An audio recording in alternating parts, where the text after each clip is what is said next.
चुनावों से पहले किसी भी विपक्षी पार्टियों के यहाँ इनकम टैक्स की रेड ना पड़े, ऐसा कभी हो ही नहीं सकता। यूपी चुनाव जैसे से नज़दीक आते जा रहे हैं, वैसे वैसे बीजेपी ने भी अपना खेल खेलना शुरू कर दिया है। ये बात हम इसलिए कह रहे हैं क्योंकि अखिलेश यादव के करीबियों के घर पर इनकम टैक्स की रेड चल रही है। इस पर खुद अखिलेश यादव ने तंज कसते हुए कहा है कि भाजपा का हार का डर जितना बढ़ता जाएगा, विपक्षियों का छापों का दौर भी उतना बढ़ता जाएगा। फिर भी सपा करत व हर कार्यक्रम बदस्तूर चलता जाएगा। अब तो जनता पूरी तरह भाजपा के खिलाफ विपक्ष के साथ खड़ी है। अब क्या 22 के लिए भाजपा सरकार उत्तर प्रदेश की 22 करोड़ जनता के यहाँ छापे डालेगी? रवीश कुमार ने भी इस पर अपने फेसबुक पोस्ट में लिखा है कि भाजायकर विभाग कर दीजिए आयकर विभाग का नाम, सपा नेताओं के यहाँ छापे के बाद। इस बात का इंतजार किया ही जा रहा था कि यूपी में प्रधानमंत्री की चुनावी सभाएं शुरू हो चुकी हैं और आयकर विभाग का चुनावी छापा शुरू नहीं हुआ है। इससे एक बार फिर साबित हुआ कि आयकर विभाग भाजपा के लिए कितना ज़रूरी है। जब हर चुनाव में आयकर विभाग को केवल विरोधी दलों के नेताओं के यहाँ छापे ही मारने होते हैं, तो क्यों न आयकर विभाग का विलय भाजपा में कर दिया जाए। नए विभाग के संक्षिप्त नाम पर विचार विमर्श किया जा सकता है। आय और भाजपा और कर मिलाकर कुछ नए नाम मैंने सोचे हैं। तत्काल आप आयकर विभाग का नाम बदलकर भाजायकर विभाग कर सकते हैं। भाजपा कर विभाग भी चल सकता है। इससे एक और लाभ होगा। हर जिले में आयकर विभाग का दफ्तर है, वो दफ्तर भी भाजपा कार्यकर्ताओं के काम आ सकेगा और आपको अलग से पार्टी ऑफिस खोलने की जरूरत नहीं होगी। बंगाल और तमिलनाडु के विधानसभा चुनावों के समय भी आयकर विभाग और प्रत्यर्पण निदेशालय ईडी ने छापे मारने शुरू कर दिए थे। मुख्यमंत्री एम.के. स्टालिन की बेटी दामाद के यहाँ छापे पड़े थे, तब भी स्टालिन जीत गए।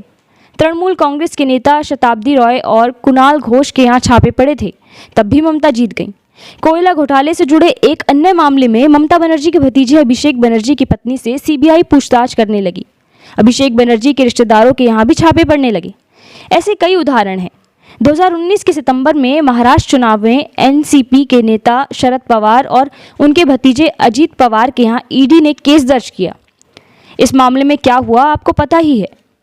आपकी पार्टी ने अजीत पवार को मुख्यमंत्री का पद दिया, लेकिन वे केस माफ कराने के बाद वापस अपनी पार्टी में चले गए। शरद पवार ने ईडी को इस तरह से चुनौती दी थी कि वे पीछे हट गई। इसी तरह कर्नाटक में जब विधानसभा चुनाव शुरू हुए तो कांग्रेस नेता डी.के. शिवकुमार के यहाँ छापे पड़ने लगे। राज्यों के हिसाब से ये सूची बहुत लंबी है। अगर इसी तरह से आयकर विभाग और अन्य जांच एजेंसियां चुनावी राज्यों में विपक्षी दलों के यहाँ छापे मारेगी तो जनता के बीच इनकी साख खराब हो जाएगी। पुलिस के जरिए दिल्ली में किसान आंदोलन में दहशत पैदा करने की कोशिश की गई। किसानों ने पुलिस के भय को नकार दिया। वो समझ गए कि मामला दर्ज कर डराया जा रहा है। किसानों ने आंदोलन किया और जब समाप्त हुआ तो केस वापस भी कराए। चुनावी राज्यों में आयकर विभाग का इस तरह से छापे मारने, इस विभाग का राजनीतिकरण करना है जो पूरा हो चुका है। ऐसा नहीं है कि भाजपा इस मामले में ईमानदार है।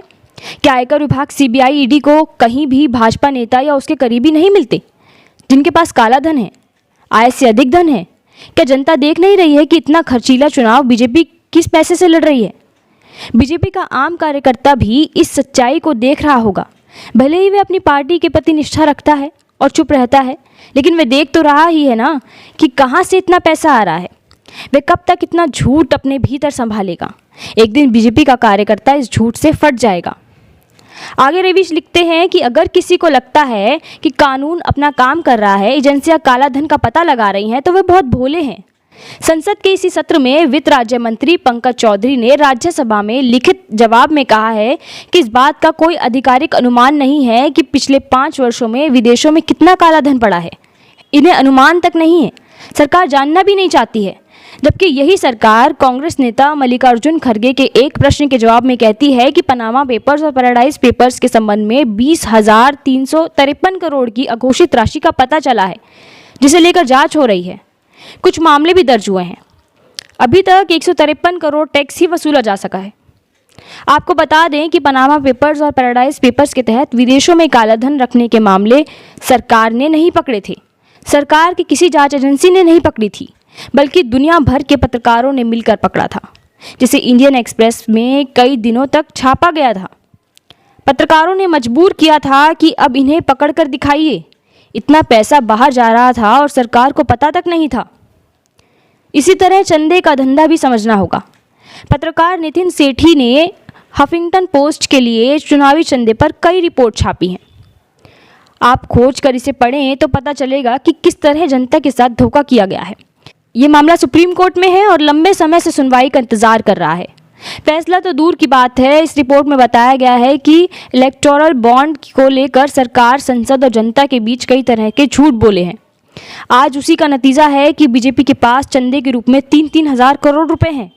जो चंदा मिल रहा है उसका 75 से 90% हिस्सा बीजेपी को मिलता है। कानून के नाम पर यह सरकारी घोटाला है जिसे आज नहीं तो कल इस देश की जनता समझेगी ही। आज बीजेपी कई हज़ार करोड़ की पार्टी है। इसके कार्यकर्ता ही नहीं जानते होंगे कि इतना पैसा कहाँ से आ रहा है और कहाँ खर्च हो रहा है। कोरोना के समय बीजेपी के कितने गरीब कार्यकर्ता और साधारण नेता मर गए। बीजेपी को हज़ारों करोड़ रुपए के खजाने से इन नेताओं को 5-5 लाख रुपए की मदद दी जानी चाहिए थी। बीजेपी के पास इतना पैसा है कि वे सबको मदद दे सकती थी, मगर एक पैसा नहीं दिया गया। बीजेपी के कार्यकर्ताओं के लिए भी मुझी को मांग करनी पड़ रही है। उसका साधारण कार्यकर्ता अपनी पार्टी को चुनावी रैलियों की भव्यता देखकर चुप है। वह भी इंसान है, सही गलत पहचानता होगा। भले वह नहीं बोल पाएगा लेकिन नोट तो कर ही रहा होगा। राष्ट्र राष्ट्र करते करते एक दिन वह अपने भीतर के झूठ से फट जाएगा। बीजेपी का कार्यकर्ता धर्म का वाहक बताता है। कभी तो वह धर्म का मतलब समझेगा कि इसका रास्ता सत्य और करुणा का है। जिस दिन उसका सामना सत्य से होगा उस दिन बीजेपी का कार्यकर्ता उस झूठ के कारण फट जाएगा जिसे नरेंद्र मोदी ने दिन रात उसके भीतर भरा है। वो दिन आएगा, लेकिन चुनावी राज्यों में आयकर विभाग भी आता रहेगा, विरोधी दल के घर दफ्तरों में। आखिर में रवीश लिखते हैं कि आयकर और अन्य जांच एजेंसियों के जरिए विपक्ष के नेताओं के यहाँ छापे मारना चिंता की बात है। इनके इस्तेमाल से इन दलों के कार्यकर्ताओं को डराया जा रहा है और मार्केट में संदेश दिया जा रहा है कि कोई इन्हें चंदा देने की गलती ना करें। इस हथकंडे से अभी तक विपक्ष खत्म तो नहीं हुआ है मगर कमज़ोर तो हुआ ही है। ये और बात है कि इसके बाद भी एनसीपी, टीएमसी, डीएमके ने आयकर विभाग से लैस भाजपा को हराया है, क्योंकि इनके नेता और कार्यकर्ता लड़ गए, अपने आप को लड़ाई में झोंक दिया और वह जीत गए। अखिलेश के नेताओं के यहाँ छापे मारकर आयकर विभाग ने आधिकारिक घोषणा कर दी है कि भाजपा किससे हार रही है। 55 कैमरों के बीच मंदिर दर्शन करने के बाद भी लगता है कि यूपी की फिजा भाजपा की तरफ नहीं बदली है। अब अगर आयकर विभाग नहीं बदल पाता है तो इस विभाग को भंग कर देना चाहिए। अगले चुनाव के लिए एक नया विभाग बने जो विपक्ष के नेता से लेकर कार्यकर्ता तक को चुनाव खत्म होने तक एक गोदाम में बंद कर दे और अकेले लड़ते हुए भाजपा हर चुनाव जीत जाए।